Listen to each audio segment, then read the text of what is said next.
안녕하세요. 자, 오늘 개발법 할 차례입니다. 202쪽이요. 202쪽. 자, 이제 새로운 법입니다. 두 번째 법이죠. 도시개발법. 자, 도시개발법은 말 그대로 도시개발을 하는 데 쓰이는 법으로서 먼저 도시개발 사업이 어떻게 진행되는지 흐름부터 정확히 좀 잡으셔야 돼요. 그래서 11월에 하신 분은 요거 틀을 한번 잡았었지만, 자, 우리 도시개발 사업이 어떻게 진행이 되는지, 요 흐름 잡는 거. 처음 하시는 분들은 요거 한번 생각을 해보시고요. 자연스럽게. 도시개발 사업을 하려고 한다라면 일단 제일 먼저 필요한 것이 무엇이겠습니까? 계획. 뭐에 대한 계획이냐? 도시개발 사업에 대한 계획이에요. 그러니까 어디를 도시개발 사업한다고 생각을 해보시면은 어떤 목적으로 사업을 할 것인지 어디쯤에, 대충 어디쯤에, 어느 정도 크기로, 어떤 방식으로, 인구는 얼마나 수용하고, 거기에 대한 계획이 필요하지 않습니까? 이게 작은 일도 아닌데. 그래서 그것이 도시개발 사업에 대한 계획이에요. 줄여서 요거를 법에서는 개발계획이라고 부릅니다. 도시개발 사업에 대한 계획인데 이걸 줄여서 개발계획이라고 해요. 계획이 여러 가지 나옵니다. 이거는 도시개발에 대한 계획이란 말이에요. 도시개발에 대한 계획이 수립이 됐으면 그 다음에 여러분들이 생각하실 것은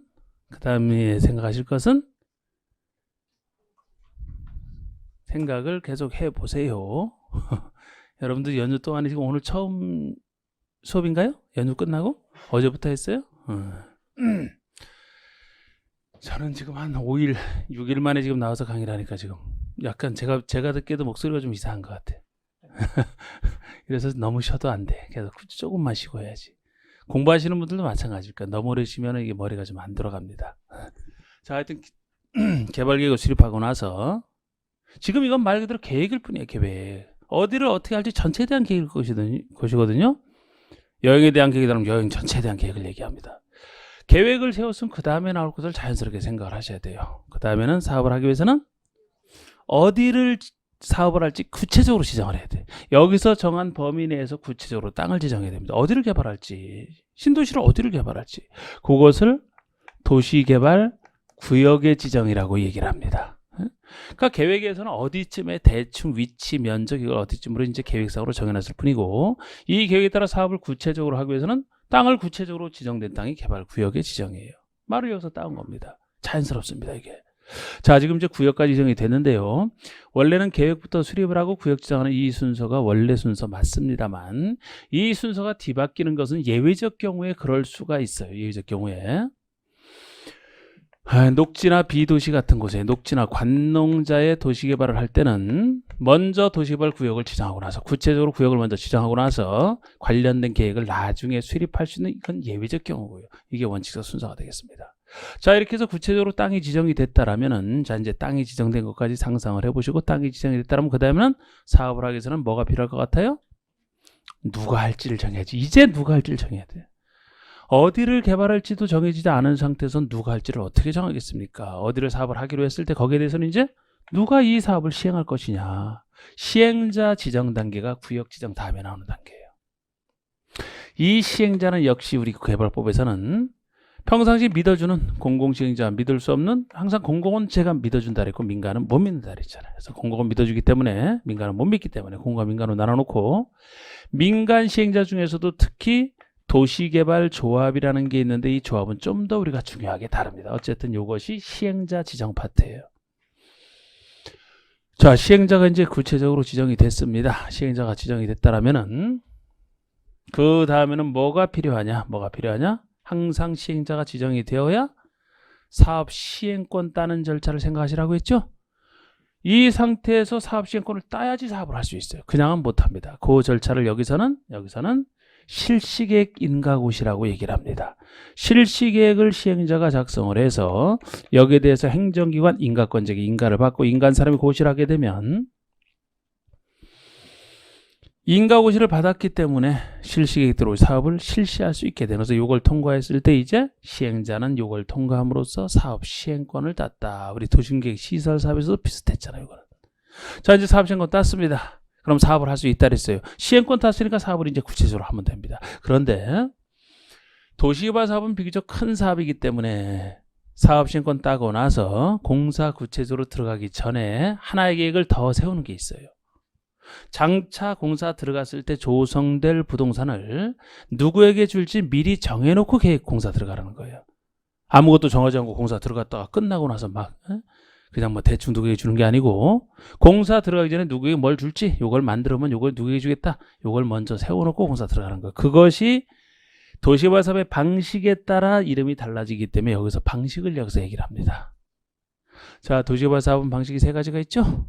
수용 사용 방식, 환지 방식, 혼용.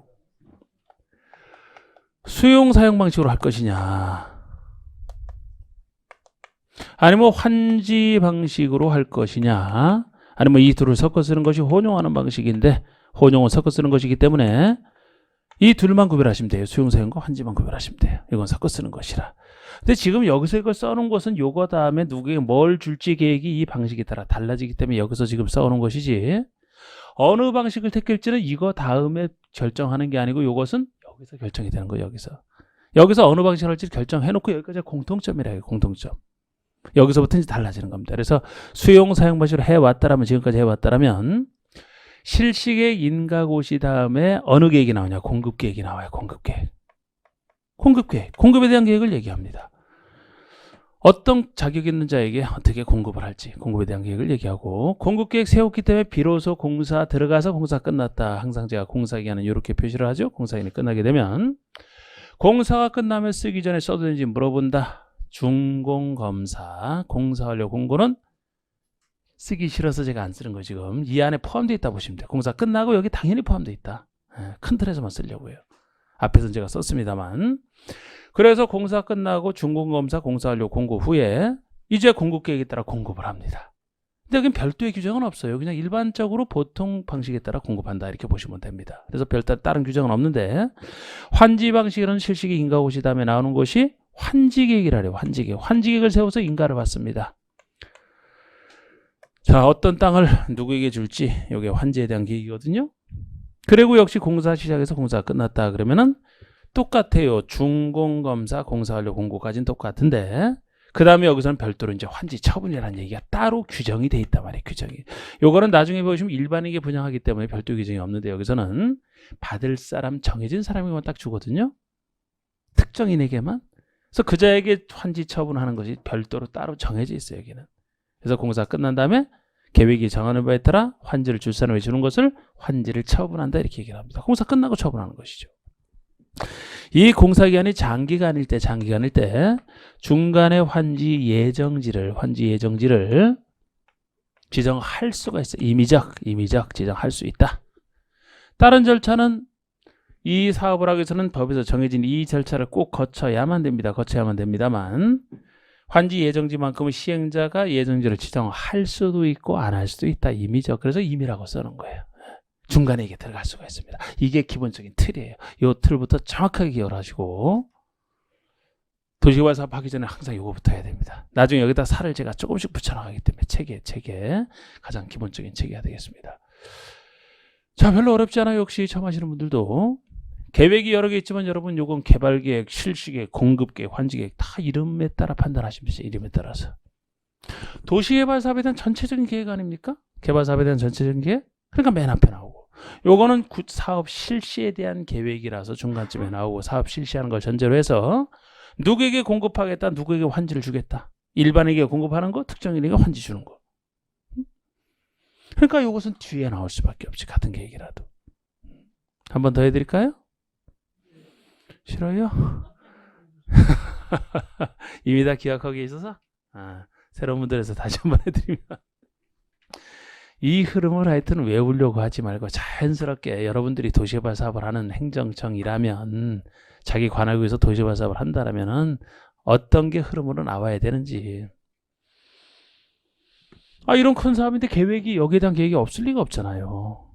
여기 전체에 대한 계획이 개발계획이다 보시면 돼. 그리고 개발계획을 수립하고 있어야 이 범위 내에서 구체적으로 어디를 개발할지를 정하죠. 어디에 해당되는 게 개발구역이란 말이에요. 개발구역. 여기서 정한 범위 내에서 구체적으로 구역을 지정합니다. 구역 계획 세워놓고 나서도 구역 지정 안 되는 경우도 있어요. 여건이 안 맞을 때. 구체적으로 지정이 돼야 이제 사업을 할 수가 있습니다. 자, 구역이 정됐으면 그 다음엔 누가 할 것인지를 정해야지. 누가 할 것이냐, 누가 할 것인지를 정하게 되면은 그 다음엔 당연히 요 사람이 사업을 해서 사업 시행권을 따야 되거든요. 어디나 마찬가지 아닙니까? 여러분들이 건축하려면 건축 허가를 통해서 건축하는 권리를 취득하듯이 어디서나 여기는 시행자가 사업 시행권을 따야 돼. 그것이 실시기 인가고시입니다. 여기 인가 받았으니까 실시기에 따라 사업을 실시할 수 있게 되는. 그 다음에 사업 시행권을 땄으면 공사를 할 수 있다고 보시면 되는데, 여기서는 공사 들어가기 전에 조성될 토지나 건축을 누구에게 줄지 미리 계획 세워놓고 공사 들어가자. 그래서 사업 시행권 딴 이후에 이것도 안 된 상태라면 공사를 못 하는데 조성될 것을 누구에게 줄지 이게 무슨 의미가 있습니까? 사업 시행권 따고 나서 공사 들어가기 전에 또 계획이 나오는 거예요. 그러면서 공사 들어가서 공사 끝나면 이건 일반 처분이다. 다른 얘기 없고 따로 환지 처분합니다. 자, 요렇게 이제 도시조합의 틀을 잡고요. 이 두 가지 방식에서 어떤 차이가 나는지를 먼저 느낌을 잡으셔야 돼. 책에 나온 순서와 상관없이 어느 방식으로 하는지에 따라 약간 처음부터 약간씩 달라지기 때문에 어느 방식으로 할 때 어떤 식으로 하는 거지 여기서 느낌을 딱 잡아두시고 전체적인 지금은 행정청이나 동의요건까지 조금 정리를 한 다음에 이제 들어갈 겁니다. 먼저 이거부터 먼저 말씀드릴게요. 수용 사용 방식과 환지 방식이 어떤 차이가 기본적인 차이가 생기는지. 자, 여기에 이제 도시개발 사업을 한다라고 했을 때 시행자가 여기 대해서 사업하기를, 여기 이제 땅 소유자가 있겠죠, 그죠? 땅 소유자가 있다라고 가정을 해봤을 때 많은 사람이 있지만 ABC만 그리겠습니다. 요거를 수용 사용 방식으로 한다라면 여러분들 수용 사용이 무엇인지는 저번 주에 배우셨잖아, 저번 주에. 자, 우리 수용의 포인트를 둬서 한번 얘기를 해봅시다. 수용의 포인트를 둬서 만약에 수용 방식으로 한다라면은 말 그대로 수용한다는 것이 토지 소유자의 소유권을 시행자가 가져오는 게 수용이라 그랬어요. 그러면 이 사람들이 지금은 소유자지만 이 사람들의 땅을 누가 취득을 한다는 겁니까? 시행자가 취득한다는 거예요. 수용을 통해서 이 사람들에게 보상금 주고 수용을 통해서 이 사람들 것으로 취득을 합니다. 그럼 이건 시행자 것이 됐어요. 시행자 것이 된 상태에서 여기서 목적이든 도시개발 사업을 해서 공급계획이 정하는 바에 따라 공급을 해주는 걸 얘기합니다. 누가요? 시행자가 취득을 해서 시행자가 지어서 공급하는 거예요. 시행자가. 그럼 여기서 공급은 누구에게 한다 그랬습니까? 여기 있었던 사람에게만 해야 되나요? 여기 있었던 사람과 상관없이 받고 싶어하는 일반인 대상으로 합니까? 일반인 대상으로. 굳이 이 사람들에게 줄 필요 없어. 이 사람들은 이제 아무것도 아니에요. 아까 보상하고 나갔잖아, 이제. 시행자가 취득했기 때문에 시행자가 일반인 대상으로 공급하는 게 이 수용 사용 방식으로 할 때. 그러면 환지라는 것은 수용이 아니기 때문에 아까처럼 시행자가 취득하는 게 아니고 소유권을 이 사람들이 계속 가지고 있어요. 이 사람들이 시행자에게 주는 게 아니고 그 사람들이 소유권을 계속 토지소유자가 가지고 있으면서 자기가 가지고 있는 땅을 사업을 해서 제공을 하는 거예요. 제공을 하고 소유권은 있는 상태에서 땅을 내놓습니다. 그럼 내놓은 땅에 대해서 시행자가 여기 내놓은 땅에 대해서 교환해 줄 땅을 만들어서 종전의 땅에 대해서 내놓은 땅에 대해서 새로운 땅을 교환해 주는 게 환지예요. 환지라는 게 교환할 환자 땅지자거든요. 또는 교환해서 주는 땅 자체를 환지라고도 얘기를 합니다. 그래서 무조건 환지가 나오면 땅과 땅을 바꾼다 생각하시면 돼요. 그러니까 시행자가 취득하는 게 아니고 여기 있는 사람이 자기 땅을 제공하고 새로운 땅을 환지로 받는. 시행자는 그 역할만 해주는 거예요. 종전의 땅에서 환지를 교환해주는 역할만 시행자가 해주는 겁니다. 그러면 지금 환지 방식으로 한다면 새 땅인 환지를, 조성된 새 땅인 환지를 누가 받는다는 거예요? 종전 토지 소유자가 받는다고요. 아까 시행자는 여기 수용 방식은 시행자가 취득하기 때문에 일반인에게 준다 그랬죠? 환지에서는 일반인에게 주는 게 아니고 종전 토지 소유자에게 준다. 이 점에서 차이가 납니다. 요것만 기억하시면 돼요. 요것만. 혼용은 섞어 쓰는 것이고. 그래서 보통 느낌 잡을 때 수용 사용 방식은 큰 사업에 적합합니다. 왜? 일반에게 주는 게 때문에. 여기 있는 사람에게만 주는 게 아니고 불특정 다수에게 주기 때문에 큰 사업할 때 적합해서 웬만한 여러분들이 아는 도시개발 사업은 주로 수용 사용 방식으로 한다라고 보시면 돼요. 반면에 환지는 여기 있는 사람만이 받기 때문에 작은 사업에 적합합니다. 작은 사업에. 돈이요. 수용 사용 방식으로 할 때가 훨씬 돈이 많이 들어가요. 왜? 초기에 보상금 막대한 취득할 때 보상금이 많이 들어서. 여기는 돈은 적게 들어갑니다. 큰 사업에 적합하되 돈은 많이 들어가고, 이건 작은 사업에 적합하고 돈은 적게 들어가지. 돈 걱정은 여기서는 안 합니다. 그 대신 큰 사업을 못 하잖아요, 여기서. 그래서 주로 여기서 시행자에서 공공과 민간으로 나누는 이유고, 공공과 민간으로 나누는 이유가 주로 민간 시행자가 어디에서 수용 사용 방식으로 사업할 때 차별을 받기 때문이에요. 돈이 많이 들어가는 이 방식으로 크게 사업을 하면서 민간인은 공공보다는 못 믿는다 그랬잖아요. 못 믿기 때문에 민간이 시행자로 돼서 사업 벌려놨다가 수습 못할까 봐 민간에 대한 차별이 행해지는 게 주로 여기서 쓰는 겁니다. 그리고 환지에서는 자기 땅을 제공하고 새로운 땅을 받는 사업에 스스로 참여하는 성격이 있기 때문에 나중에 시행자 파트 보시면은 시행자 아무나 안 되거든요. 아무나 안 되고 법에서는 12사람 자격 있는 자가 있어요. 12사람 자격 있는 자 중에서 시행자로 지정되는 게 보통입니다만 환지 방식에서만큼은 12사람 중에서 시행자를 지정해 주는 게 아니고 여기 있는 사람, 사업에 참여할 토지 소유자나 그들이 세입한 조합 당사자를 시행자로 지정하는 것이 원칙이 돼요. 12사람 중에서 고르는 게 아니고 둘의 성격 차이에서 그런 것들이 약간씩 달라지는 겁니다. 오로는 기본이기 때문에 더 세세한 건 안 들어가요. 그런데 나중에 들어가 보면 좀 더 세세하게 들어갈 때도 이제 이 차이점에서 생기는 것들을 생각할 수 있어야 이제 이해가 잘 될 겁니다. 자, 이렇게 이제 요거 제가 뜻만 좀 지금 잡아드려 봤고, 자, 이제 전체적으로 행정청이나 동의요건을 한번 여기서 정리를 해본다라면, 도시개발법에서는 행정청이라면 요 구역의 지정권자라고 하는 사람이 구역을 지정할 수 있는 권리를 가진 구역의 지정권자라는 사람이 대부분 등장을 합니다. 대부분 등장을 해요. 나중에 보시면 환지계획도 시행자가 만들었으면 환지계획에 대해서 행정기관에게 인가권자에게 인가를 받아야 되거든요. 요거 하나만 따로 기억하시면 돼. 개발법에서 행정청을 정리한다면 환지계획 인가권자 요거만 좀 따로 기억하시고 나머지는 대부분 누가 한다고요? 구역의 지정권자가. 법에서 그렇게 정해놨어요. 구역의 지정권자가 대부분 합니다. 지정권자가 누군지는 좀 이따 제가 말씀을 드릴 텐데 일단 지정권자라고 보시면 돼요. 구역의 지정권자. 자, 우리 구역의 지정권자가 원칙적으로 누구냐 하는 걸 생각할 때 여러분 보통의 도시개발 사업은 국가사업이에요? 지방사업이에요? 지방사업이죠? 국가? 그냥 도시개발인데 국가개발이 아니고 도시개발인데 보통 지방사업이에요. 국가 차원에서 하는 건 예외적인 경우예요. 보통은 지방사업입니다. 그러면 여기 행정청이 주로 지정권자가 한다고 이제 지정권자가 주로 누가 되느냐? 제가 지자체 중에서는 시, 도지사급, 시장에서 구청장급 그 두 단계밖에 없다 그랬죠? 이 지방일 중에서 좀 더 큰 일은 시도지사, 작은 일은 시장에서 구청장 그런 느낌이라고 했죠. 그러면 제가 여기 나오는 도시개발 사업과 요거 다음에 나오는 정비사업이 공적 개발행위 세 가지 중에 독자적 법이 있는 두 가지를 얘기합니다. 도심계획 시설 사업은 앞에서 배웠고 국회법에서 배웠고 그 다음에 이게 도시개발 사업 요거 다음에 나오는 정비사업 개발사업과 정비사업이 도심계획 사업에 속하거든요. 두 법이 서로 비슷해요. 둘 다 지방사업이 원칙적입니다. 그러면 여기 신도시를 개발하는 도시개발 사업과 나중에 재개발, 재건축 등을 다루는 정비사업을 비교해 볼 때 똑같은 지방의 공적 사업이라 하더라도 약간 차이는 생길 거예요. 사업마다 약간씩은 다를 거예요.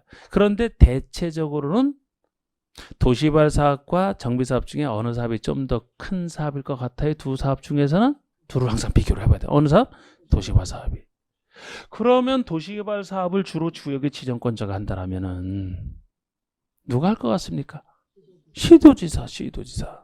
그래서 이 구역의 지정권자가 대부분 한다라고 했는데 괜히 다 노란색으로 하면 강조 효과가 없는 것 같아서 지정권자. 원칙적으로 누구냐? 보통 시도지사로 보시면 돼요. 시도지사급으로 보시면 됩니다. 특별시장, 광역시장, 자치도 도지사. 시도지사.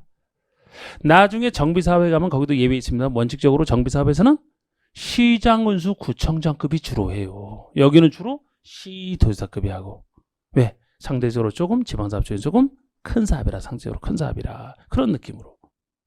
그런데 시도지사 외에 시장 중에서 우리 대도시 있잖아. 대도시. 인구 50만 이상인 대도시 시장까지는 쳐줍니다. 쳐줘요. 그래서 보통 구역의 지정권자들은 원칙이 시도지사, 대도시장이 됩니다. 근데 예외적으로 국토교통부 장관이 지정권자가 되는 경우까지 있어요. 원칙은 이 사람이, 근데 예외적으로 국장이 되는 경우라고 해서 도시개발 사업 중에서도 예를 들어 국가 차원에서 사업을 하는 특수한 사업이 있다라면 국가 차원에서 하기 때문에 국장이 한다, 이런 느낌으로 보시면 됩니다. 그래서 이 사람이 원칙적으로 하든 국가과 관련해서 국장이 하든 누구라는 겁니까? 결국 지정권자가 한다는 거예요. 지정권자가. 그래서 개발법에서는 개발 사업에 나오는 개발 사업과 관련된 행정청을 정리한다라면 대부분 도시개발 사업에 관련된 행정청은 구역의 지정권자다. 요거 하나 빼고요. 요거 하나 빼고. 적어도 시도사, 대도시장 이상이 지정권자라면은 그렇지 않은 사람이 환직의 인가권자예요. 요거는 자치시장, 시장군수구청장이 있습니다. 자치도지사, 시장군수구청장. 개발법에서만 세종시를 얘기하는 특별자치시장은 도시개발 사업에서는 뭐 아예 자치가 없어요. 크게 중요한 건 아닌데, 자치도지사, 시장군수구청장, 저보다 한 단계 아래인 시장군수구청장 한 단계 아래지 않습니까? 요 사람 하나만 따로 이어가지고, 누구요? 환직의 인가권자 요거 하나만 따로 이어가시고, 요거 외에 나머지 행정청이면 다 누가 한다고요? 지정권자가 한다. 이렇게 얘기하지 말고 지정권자가 한다라고. 이거를 구체적으로 누구냐고 물어보면 둘을 구별하시고, 이 사람이 됐든 이 사람이 됐든 원칙이 됐든 예외가 됐든 지정권자가 한다라고 보시면 돼요. 그렇게 또 표현이 되고 있습니다. 자, 그러면 도시개발 사업의 행정청은 정리가 됐어요. 그럼 벌써 6분의 1이 정리된 거예요. 행정청 중에 6분의 1. 요렇게 들어두시고 나서 요거를 제가 따로 개별적으로 물어보게 되면 또 답을 못 하시는 경우가 있어요.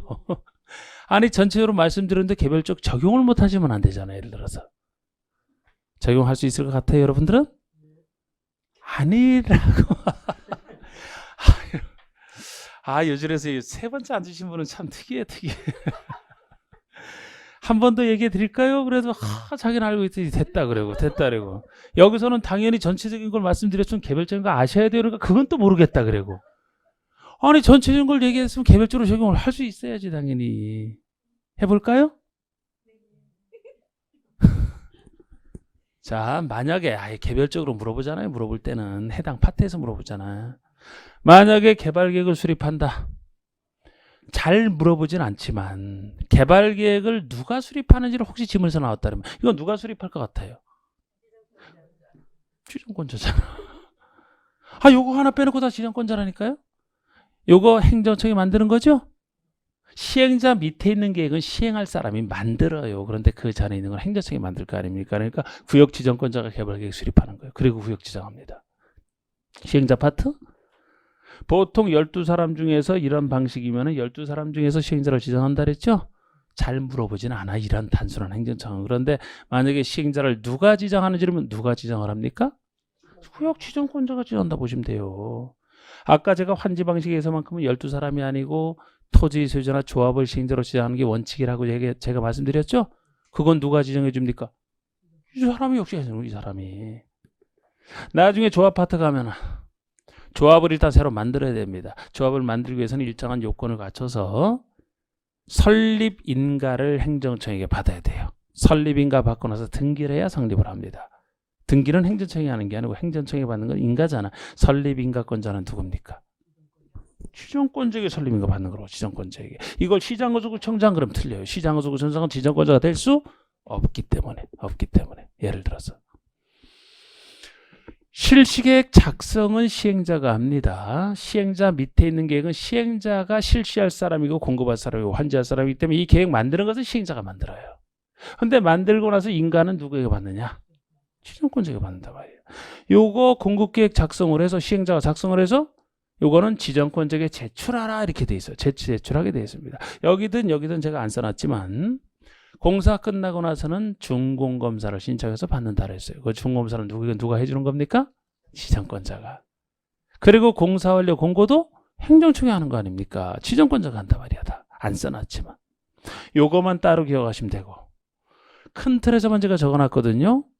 여기 적어놓지 않은 작은 이 개발사가 관련된 모든 일이 혹시 나오더라도 행정청에 나온다면 다 지정권자로 보시면 돼요.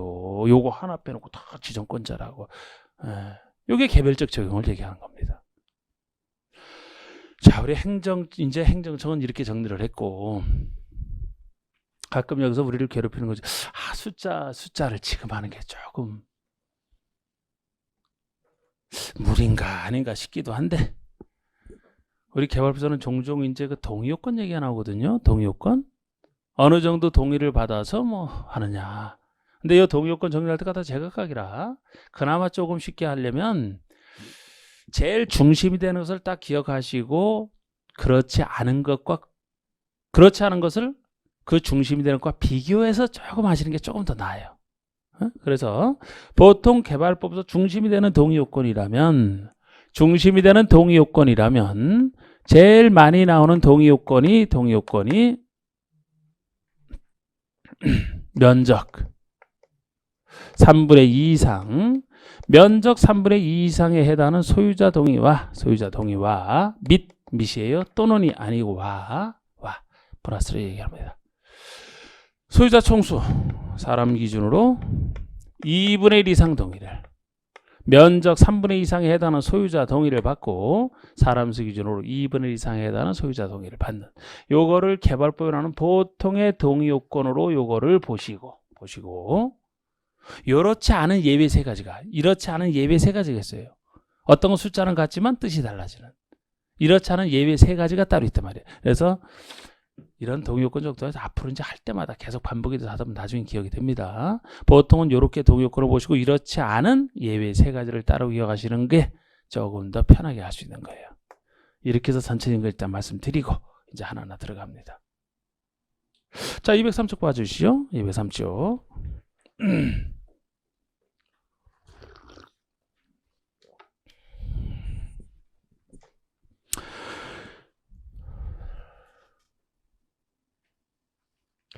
자, 203쪽에 보시면 이제 용어 정의부터 들어가세요.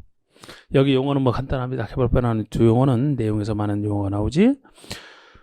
양간 1번 도시개발 구역이라는 것은 도시개발 사업을 하려고 지정고시 된 땅을 얘기합니다.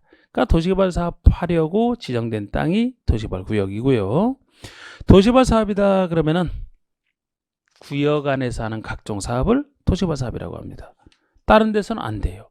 도시개발 구역 밖이 아니고 도시개발 구역에서잖아.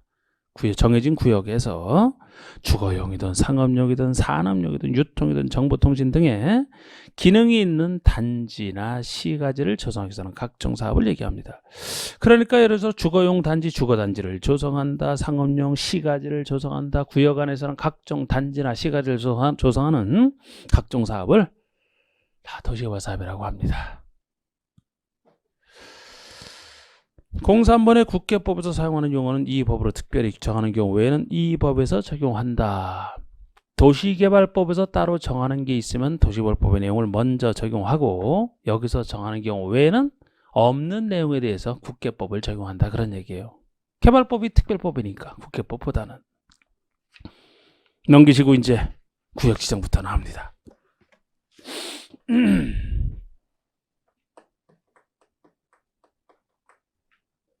자, 이제 204쪽부터 도시개발구역 지정이 나오거든요. 근데 저는 먼저 보통 요거부터 먼저 하고 나서 요거를 합니다. 근데 지금 요거부터 나왔어요. 아유, 자꾸 왔다 갔다 하긴 귀찮고 그냥 그대로 여기서 좀 더 제가 일단 살을 붙여서 보시면, 자, 우리 보통 구역의 지정권자가 요 사람이라고 했는데요. 예외적으로 국장이 지정권을 행사하는 경우를 구별하시는 게 일단 중요해요. 언제 국장이 하는지. 요거를 먼저 지정하고 여기서 틀을 좀 더 잡아드리면요. 그러면 행정청 중에서 최소 구역의 지정권자라면 시도지사, 대도의장, 예외국장이기 때문에 보통의 시장, 군수, 구청장은 뭐 하는 사람이냐. 행정청 중에 지금 시장, 군수, 구청장은 지정권자에서 빠지지 않습니까? 요 사람들은 뭐 하는 사람이냐. 이 사람들은 구역정을 요청하는 사람이에요. 요청권자입니다. 요청권자. 본인은 지정권자는 아니잖아. 그래서 누구에게 요청을 하느냐? 바로 윗사람인 시도지사에게 구역정을 요청하면 돼요. 본인들은 지정권자가 아니기 때문에. 예를 들어 시장, 군수, 구청장이 자기 관할 구역에 대해서 도시개발 사업을 할 필요가 있다고 판단하면 시장, 군수라면 바로 윗사람인 도지사에게, 구청장이라면 바로 윗사람인 특별시장, 광역시장에게 구역정을 요청하면 시도지사가 구역을 지정해 줄 겁니다. 요청권자라고 하는 거예요. 시장 중에서 대도시장은 본인이 직접 지정권자니까 본인이 직접 지정하니까 보통의 시장소구청장을 얘기하죠. 그리고 이 지금 요청권자를 배우셨는데 구역정을 제한하는 제한권자가 있어요. 여기에 대해서 구역을 지정해 주세요라고 제한할 수 있는 제한권자가 있는데 아무나 제한 못하고 여기 시행자가 될 수 있는 자격 있는 사람 중에서 제한을 할 수가 있어요. 요 사람들이 자격은 있지만 시행자로 지정돼야지 시행자가 되는데 만약에 본인이 제안을 해서 그 제한된 내용에 따라 구역이 지정됐다면은 구역 지정하는 사람은 그 제안한 자를 우선적으로 시행자를 지정할 수가 있기 때문에 지정받기 전에 제안하는 경우가 있거든요. 근데 아무나 제안 못하고 12사람 시행자가 될 수 있는 자 중에서도 행정청이나 조합을 제외한 자,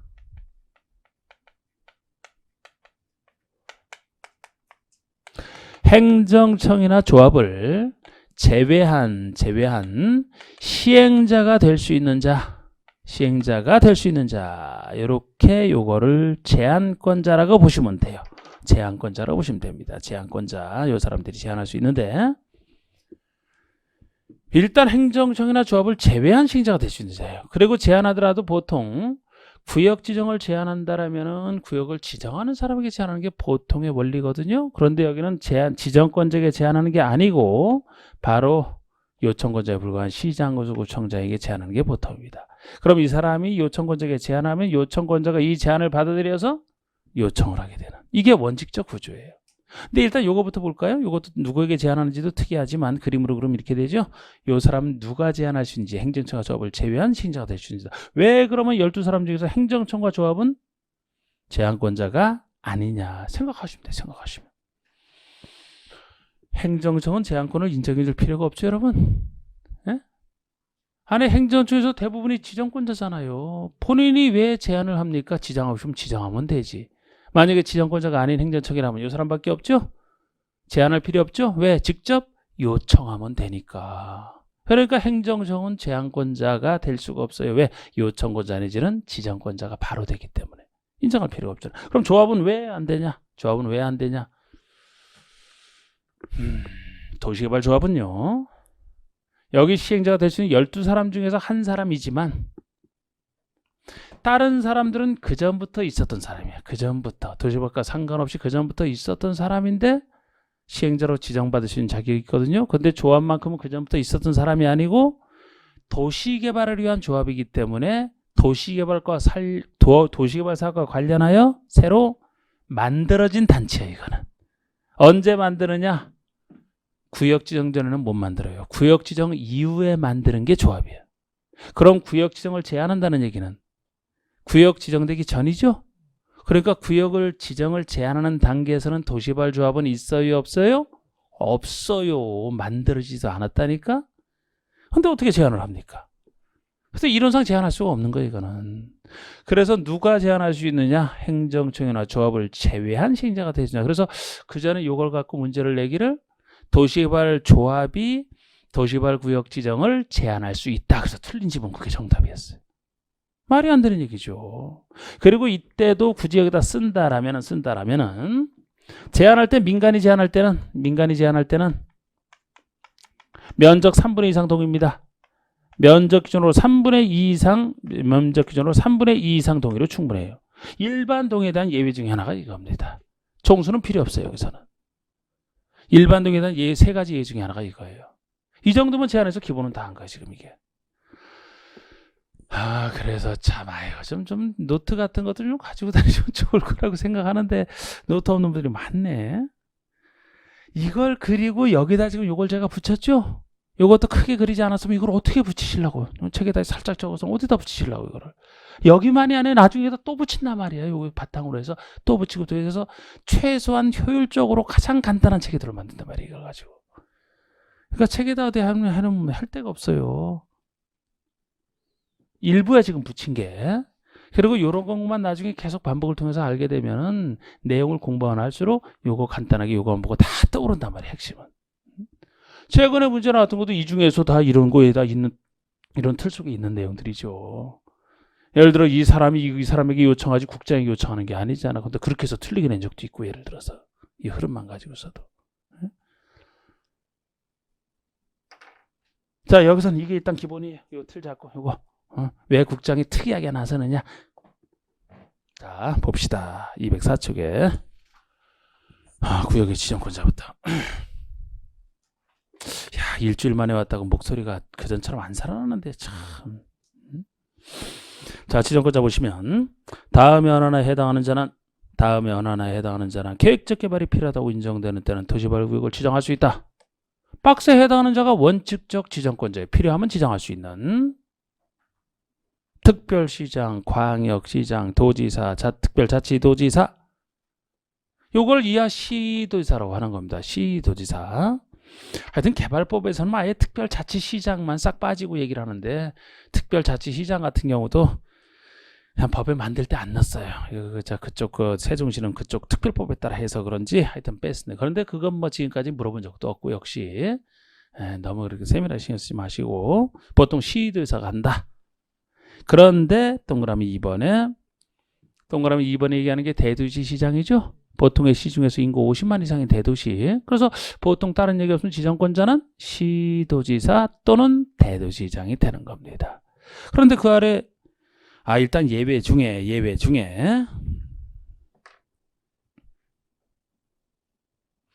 동그라미 1번은 도시개발 사업이 필요하다고 인정되는 지역이 둘 이상의 시도 대도시에 걸쳐 있다. 그러면 관계 시도지사 대도시장이 협의하여 구역을 지정할 자를 정한다. 보통은 시도지사 대도시장이 지정권자라고 했습니다. 그런데 지정하려는 땅이 이곳에만 있는 게 아니고 둘 이상의 시도 대도시에 걸쳐 있다면 어떻게 할 것이라는 거예요. 둘 이상의 시도 대도시에 걸쳐서 구역을 지정한다면 어느 한 사람이 할 수는 없죠. 그죠? 그렇다고 공동 지정도 아니에요. 계획 수립에서는 공동으로 수립하는 게 있어요. 그런데 계획 수립은 계획 수립하면 끝나거든요. 그런데 계획 수립 정도 아니고 구체적으로 일을 해야 되는, 여기라면 구역 지정권자가 구역만 지정하고 끝나는 게 아니죠. 제가 환지기 인가 빼놓고 나머지는 다 지정권자가 한다 그랬죠. 그럼 계획 수립도 구역 정도 아니면 다른 것들도 행정처럼은 지정권자가 다 나서서 하는데, 이거를 공동으로 만약에 지정한다 그러면은 구역 지정하고 나서 다른 일 할 때마다 계속 두 사람이 협의를 해야 되겠네요. 그래서 피곤해서 안 돼.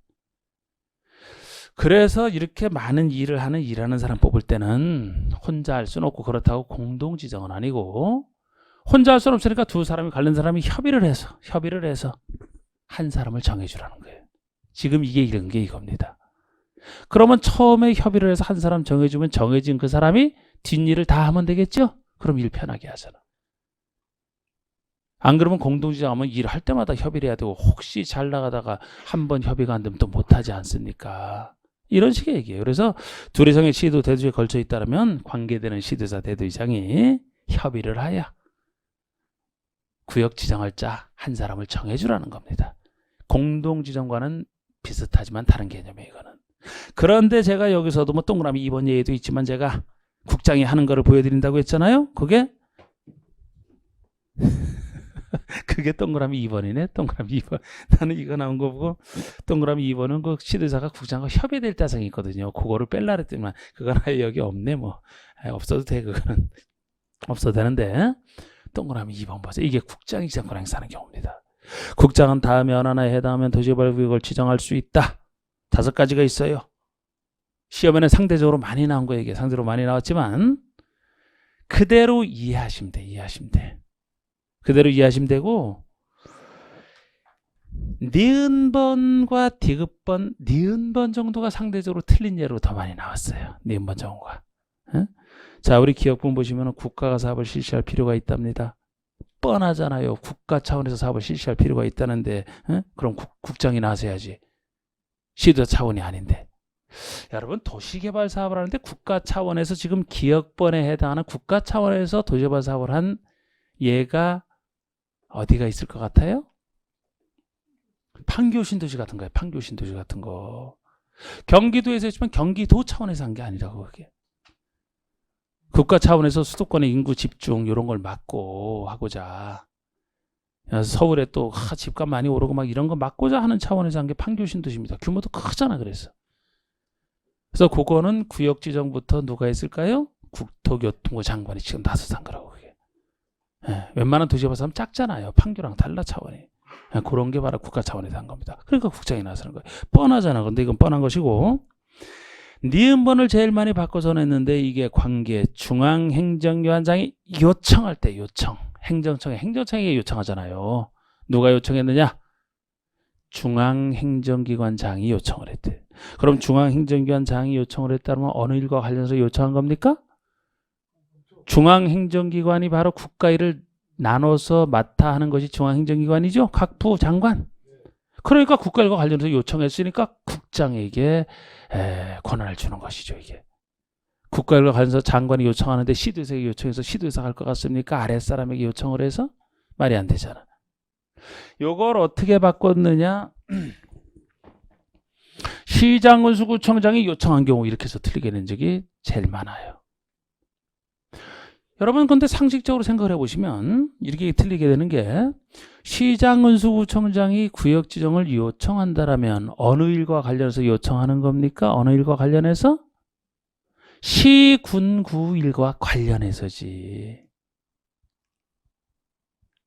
아니 자기 맡은 일과 관련해서 하잖아. 시장군수구청장은 어느 일을 하는 사람이에요? 시군구 일 하는 사람이잖아. 시도의사는요. 시도 일 하는 사람이고.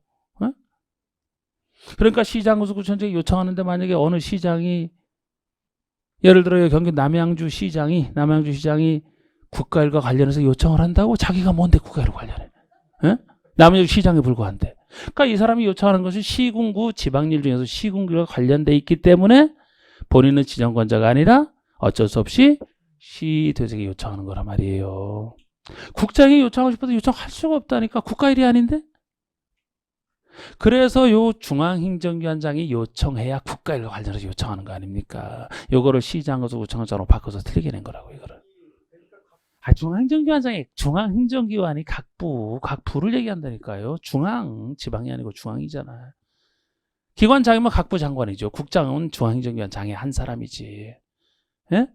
그래서 이 사람은 지방이니까 지방행정청에게 할 수밖에 없어요. 요렇게 바꿔냈단 말이에요. 그리고 또 하나는 이제 제한다. 자, 아까 제안에서도 보통에 제안하는 사람은 요청권자에게 제안한다 그랬죠?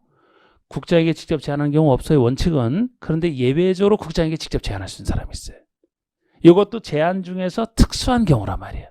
이걸 바꿔낸 적도 있어요. 자, 우리 디귿번 보세요. 디귿번에 공공기관장 또는 정부 출연기관장이, 그러니까 아까 그 제안하시는 수많은 사람 중에서 아무나 되는 게 아니고 공공기관장이나 정부 출연기관장 정도 되는 사람만이에요.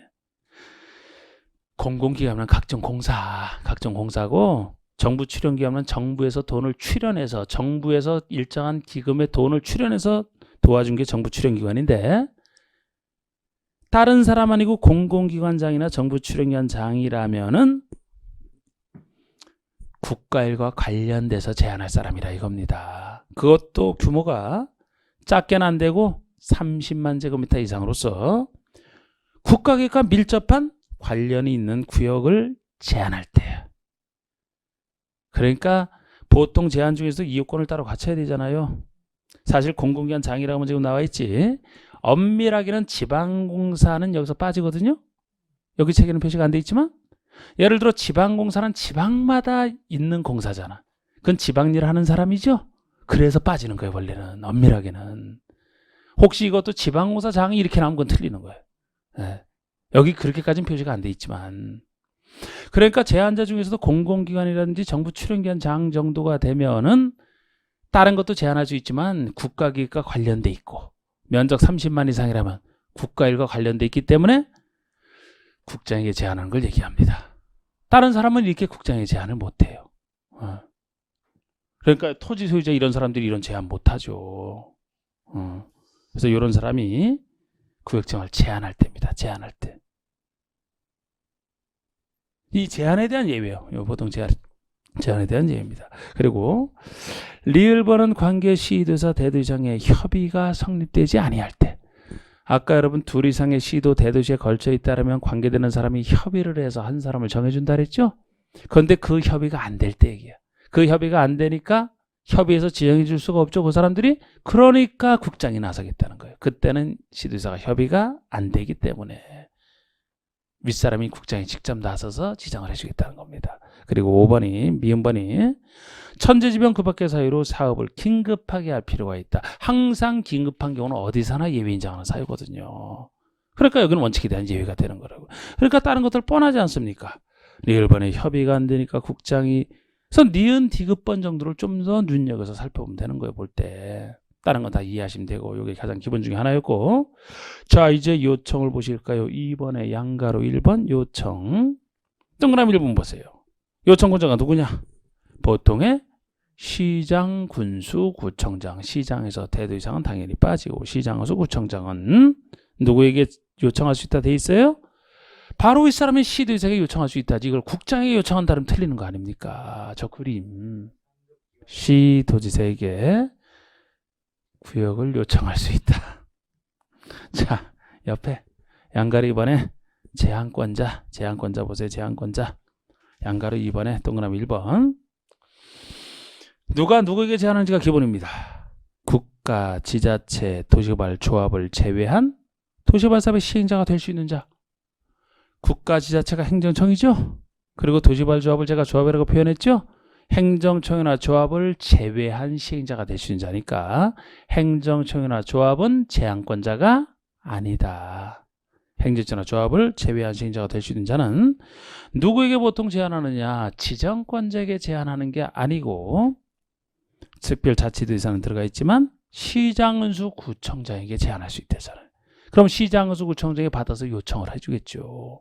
이것도 특이합니다. 이때도 다만 나오는 건 아까 국장에게 직접 국장이 지정권 행사하는 것에 나왔던 예외죠. 이 경우는 이제 아까 그 예외고요. 이때도 동그라미 2번 보세요. 이게 민간인이 제한할 때 동요권입니다. 토지소유자나 이전법인 등록소자, 면허를 받은 자, 부동산 개발업자, 공동출자법인 중에서 해당하는 자. 길게 돼 있죠? 이렇게 쓰면 돼. 민간 시행자라고. 제가 누가 공공인지 민간인지는 시행자 파트에서 알려드립니다. 이 파트에서. 그러니까 민간 시행자라고 보시면 돼. 지금 얘기하는 사람들이. 민간인은 알 수 있어요. 그냥 민간 시행자가 민간에 해당하는 자가 도시개발구역 지정을 제한하려는 경우에는 해당 면적 3분의 2 이상에 해당하는 소유자의 동의, 일반 동의에 대한 예외. 그런데 주로 이렇게 민간에 대한 차별이면 민간을 공공으로 집어넣고 틀리게 한다 그랬죠. 그죠? 민간 시행자가 제한할 때는 면적 3분의 2 이상 동의를 받으면 됩니다. 괜히 민간이 제한해서 받아들여줬더니만 작은 사람이 제한해서 괜히 민간이 사업 안 할까 봐. 민간이 제한했을 때만 일정 동의를 받아라 이렇게 하고 있어요. 면적 3분의 2 이상 동의를 얘기합니다. 됐고요. 됐고.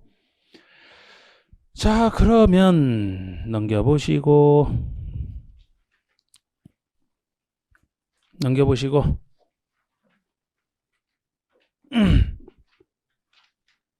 지금 하는 것은 뭐 이제 03번의 지정 규모 이런 것도 지금 할 거 아니에요. 기본 단계에서 할 거 아니고요. 넘겨보세요. 또 넘겨보시고 뭐를 보시느냐. 아이고 뭐 넘길 거 많네 뭐. 계속 넘겨봐요. 213쪽에 213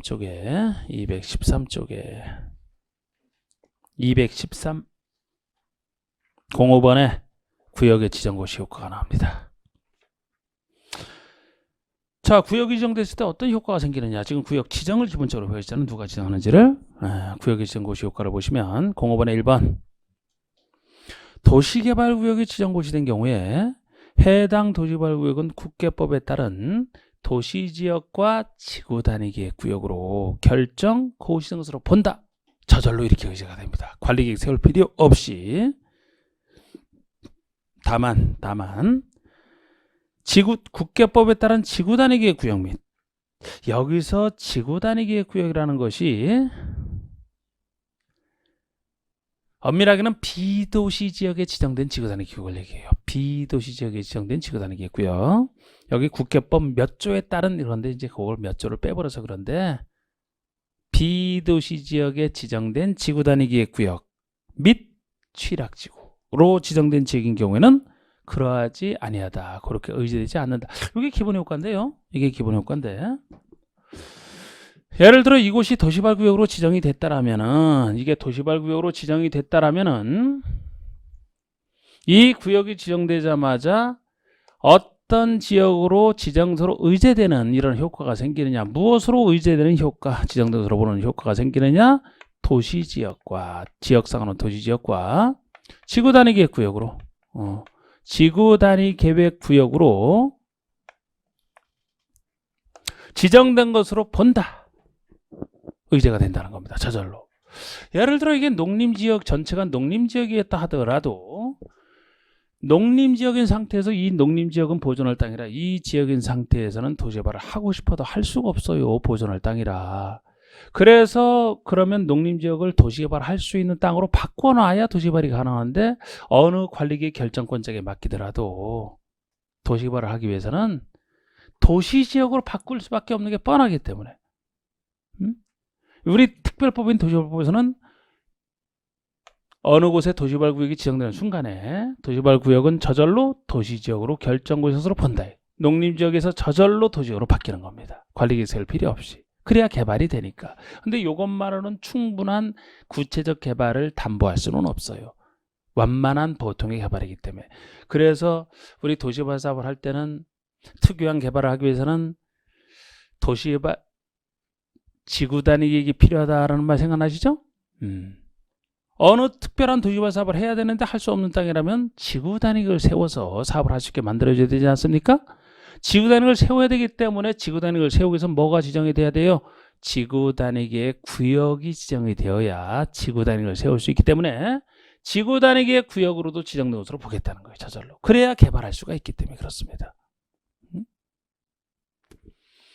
그래서 우리 국계법에서는 도시개발 구역이면은 지구단위계획을 지정할 수 있는 것으로 되어 있지만 특별법인 개발법에서는 도시개발 구역이 지정되는 순간에 지정할 필요가 없어요. 저절로 지정된 것으로 보는 게 원칙이 됩니다. 그래야 개발이 되기 때문에. 그런데 이렇게 의제가 안 되는 것까지 보셔야 된다고. 원칙은 이렇게 의제가 되는 거예요. 비도시지역이지만 예를 들면 농림지역이지만 이미 도시지역이면은 도시로 의지할 필요가 없잖아, 그죠? 근데 비도시지역에 지정돼 있지만 이미 지구단위계획 구역이 지정이 돼 있다라면 비도시지역이지만 예외적으로 가능하잖아 이게. 그러면 지구단위계획이 지정돼 있으니까 여기서는 지구단위계획을 바로 세워서 개발할 수 있겠네요. 그러니까 이렇게 의지할 필요가 없다는 거예요. 이거는 의지할 필요가 없고 이게 취락지구일 때도 마찬가지예요. 취락지구일 때도 이렇게 의지할 필요 없다는 겁니다. 우리 취락지구는 앞에서 배울 때 취락지구는 주로 주상공에 지정하는 게 아니고 녹지나 비도시, 지역 중에서는 녹지나 비도시, 농촌 같은 데서 취락이 낙후돼 있을 때 취락을 정비해주기 위해서 간단한 사업하려고 하는 게 취락지구죠. 거기를 농촌에서 취락을 정비해 주려고 취락지구를 지정했다라고 해서 여러분들이 생각하는 그런 도시개발하는 거 아니라니까요. 그냥 취락만 간단하게 정비해주는 사업만 하면 돼. 이렇게 의지할 필요가 없다라고 보는 거예요. 이렇게 원칙은 이렇게 의제가 됩니다. 근데 그것이 비도시에 이미 지구단위계획 구역이 정돼 있으면은 바로 지구단위를 세울 수 있으니까 이때는 이렇게 보낼 필요가 없고 왜 의제를 해요? 이미 지구단위계획 구역인데. 또 하나는 너무 간단한 취락지구이기 때문에 이렇게 의지할 필요 없고 여기에 맞는 취락 정비하는 사업만 하면 되기 때문에 요 기본 효과입니다. 이게 기본 효과고. 자, 이제 실시간 일단 쉬고 나서 행위제한 들어가겠습니다.